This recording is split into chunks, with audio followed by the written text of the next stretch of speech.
अखंडमंडलाकारं व्याप्तं येन चराचरं तत्पदं दर्शितं येन तस्मै श्री गुरुवे नमः। हमारे सभी दर्शकों को सादर प्रणाम। जय श्री कृष्ण, राधे राधे। मित्रों, मैं पंडित प्रेम शंकर शर्मा उपस्थित हूँ आज एक नए विषय के साथ। आज हम लोग जानेंगे ऋतु अनुसार हरड़ सेवन विधि।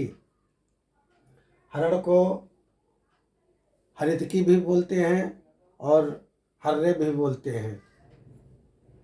आयुर्वेद में इस वस्तु को माँ का स्वरूप प्राप्त है, माँ का दर्जा प्राप्त है। कहते हैं कि जिस तरह माँ अपने बालक का ध्यान रखती है हमेशा, उसी तरह हरड़ भी सेवन करने वाले व्यक्ति के स्वास्थ्य का पूर्ण रूप से ध्यान रखती है।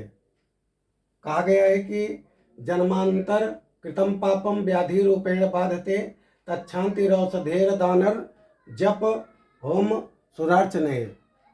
अर्थात पूर्व जन्म के किए हुए पाप कर्म मनुष्य को इस योनि में भोगना ही पड़ता है।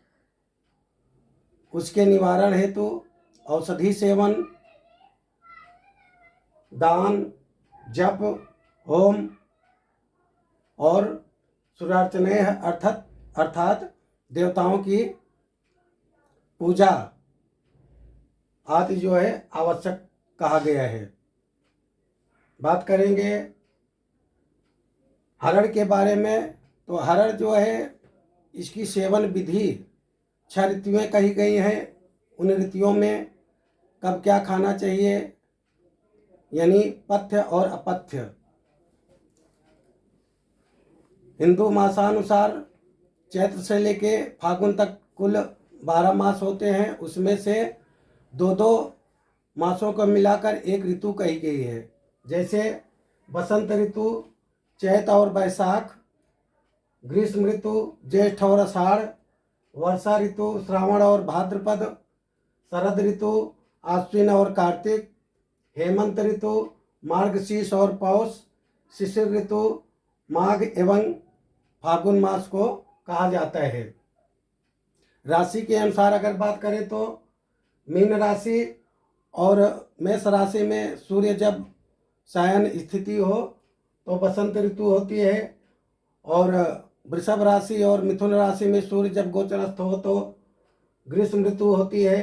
कर्क और सिंह राशि में जब सूर्य गोचर होता है तो वर्षा ऋतु होती है, और कन्या और तुला राशि में जब सूर्य गोचर होता है तो शरद ऋतु होती है। वृश्चिक और धनु राशि में जब सूर्य गोचर होता है तो हेमंत ऋतु होती है, तथा मकर और कुंभ इन राशियों में जब शयन सूर्य की स्थिति होती है तो शिशिर ऋतु कही गई है। इन ऋतुओं में हरड़ का सेवन कैसे करना चाहिए उसके बारे में जानते हैं। उसके पहले जान लेते हैं कि किस ऋतु में पथ्य और अपथ्य क्या खाना चाहिए और क्या नहीं खाना चाहिए। बसंत ऋतु में कहा गया है, अर्थात चैत और बैसाख मास में वमन विरेचन पंचकर्म जुलाब से देह शुद्धि और नित्य डोला अर्थात टहलना, ये जो है स्वास्थ्य के लिए अत्यंत लाभकारी कहा गया है। ग्रीष्म ऋतु अर्थात ज्येष्ठ और आषाढ़ मास में शीतल स्थान शयन, यानी जहाँ पर सोते हैं हम वो स्थान शीतल होना चाहिए, तथा भोजन भी शीतल स्वादिष्ट होना चाहिए, और जो हम जल ग्रहण करते हैं वो भी शुद्ध एवं शीतल होना चाहिए। वर्षा ऋतु की बात करें श्रावण और भाद्रपद मास की, तो कुएं का जल पीवे, अर्थात जिस समय शास्त्रकार ने ये लिखा होगा उस समय नल आदि की व्यवस्था नहीं थी, तो यहाँ पर कुएं का जल पीवे, अर्थात इस ऋतु में हमेशा ताजा जल पीवे, गर्म जल से स्नान करें तथा तेल आदि की मालिश करें। शरद ऋतु में अर्थात आश्विन और कार्तिक मास में जुलाब लेना, रुधिर निकलवाना अर्थात रक्त आदि का दान करना, और पुराने बारीक चावल, मूंग, घी, मिश्री युक्त दूध, पना आदि सेवन करवे, कसैले रस और सायंकाल चंद्रमा की चांदनी में बैठना आदि स्वास्थ्य के लिए शुभकारी कहा गया है।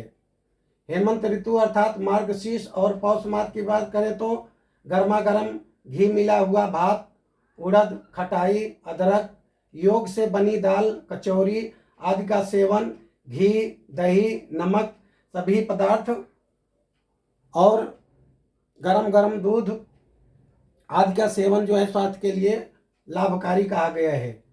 बात करें शिशिर ऋतु अर्थात माघ और फागुन मास की तो इस मास में जो वस्तु हेमंत ऋतु अर्थात मार्गशीर्ष और पौष मास में कही गई है वही इस शिशिर ऋतु में भी सेवन करना शुभकारी कहा गया है। और क्या नहीं खाना चाहिए, यानी बसंत ऋतु में पुराने चावल का भात, मूंग, कफ की वमन द्वारा आदि निकलवाना मना किया गया है, इससे स्वास्थ्य में गिरावट आ सकती है। ग्रीष्म ऋतु में दंड, कसरत आदि व्यायाम वगैरह ना करें क्योंकि उस समय बहुत गर्मी पड़ती है। और रुक्ष पदार्थ अर्थात बासी भोजन से परहेज करना चाहिए। अग्नि सम्मुख न रहें अर्थात जहाँ पर तेज ज़्यादा हो अग्नि का उसके आसपास ना रहें। और चरपरे गर्म पदार्थ का त्याग करना चाहिए ग्रीष्म ऋतु अर्थात जेठ और आषाढ़ महीने में। वर्षा ऋतु में परहेज का ज़्यादा उल्लेख नहीं है, परंतु कहीं कहीं पर कहा गया है मांसाहारी भोजन, खट्टे दही आदि का सेवन नहीं करना चाहिए। इसी तरह शरद ऋतु में भी जो है परहेज की उल्लेख नहीं है।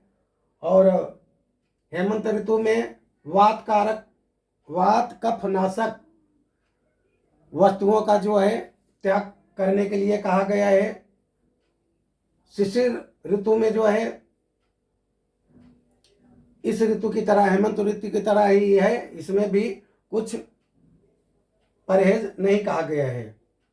और चैत्र मास में चना, वैशाख मास में बेल, ज्येष्ठ मास में शयन अर्थात ज़्यादा सोना नहीं चाहिए, आषाढ़ मास में खेल, ज़्यादा खेल कूद नहीं करना चाहिए, श्रावण मास में हरड़ यानी हरितकी, भाद्रपद मास में तिल, अश्विन मास में गुड़, कार्तिक मास में मूली, मार्गशीर्ष मास में तेल या तेल से बनी वस्तुएं, पौष मास में दूध, माघ मास में घी और खिचड़ी तथा फागुन मास में प्रातःकाल का स्नान स्वास्थ्य के लिए सर्वोत्तम लाभकारी कहा गया है। यानी इस मास में इन वस्तुओं को खाना चाहिए। और क्या नहीं खाना चाहिए? चैत्र मास में गुड़, वैशाख मास में तेल अर्थात तेल से बनी हुई वस्तुएं, ज्येष्ठ मास में जो है पंथ अर्थात ज़्यादा चलना नहीं चाहिए, आषाढ़ मास में बेल नहीं खाना चाहिए, श्रावण मास में साग, हरी पत्तियों वाले साग नहीं खाना चाहिए, और भाद्रपद मास में यानी भादव मास में दही नहीं खाना चाहिए, अश्विन मास में अर्थात क्वार मास में करेला नहीं खाना चाहिए, कार्तिक मास में दही नहीं खाना चाहिए, मार्गशीर्ष मास में जीरा नहीं खाना चाहिए, पौष मास में धनिया नहीं खाना चाहिए, माघ मास में मिश्री नहीं खाना चाहिए, और फाल्गुन मास में चना नहीं खाना चाहिए। ये ऋतुओं के अनुसार पथ्य अपथ्य कहे गए हैं। बात करते हैं विषय की हरड़ के बारे में।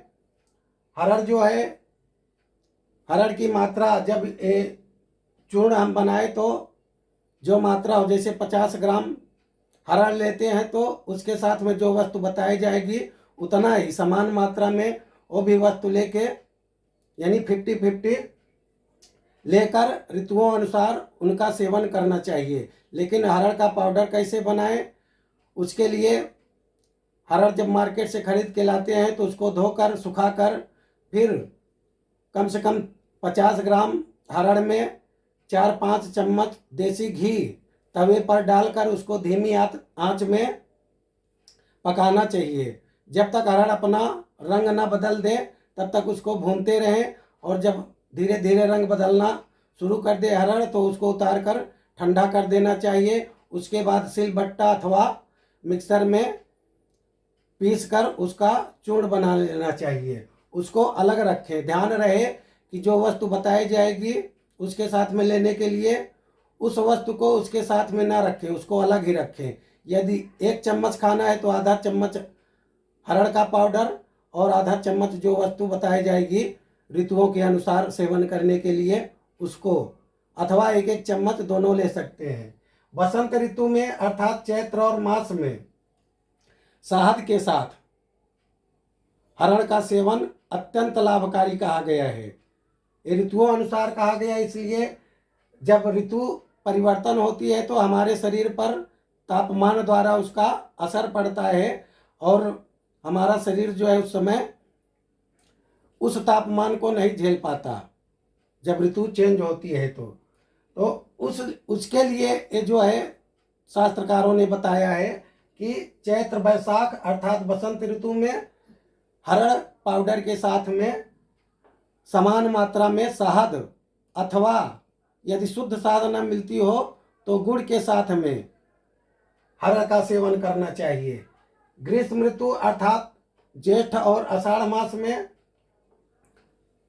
हरड़ के साथ में गुड़ का चूर्ण के साथ में हरड़ का सेवन करना चाहिए। वर्षा ऋतु अर्थात श्रावण और भाद्रपद मास में सेंधा नमक चूर्ण के साथ पिसा हुआ सेंधा नमक के साथ में हरड़ का सेवन करना चाहिए।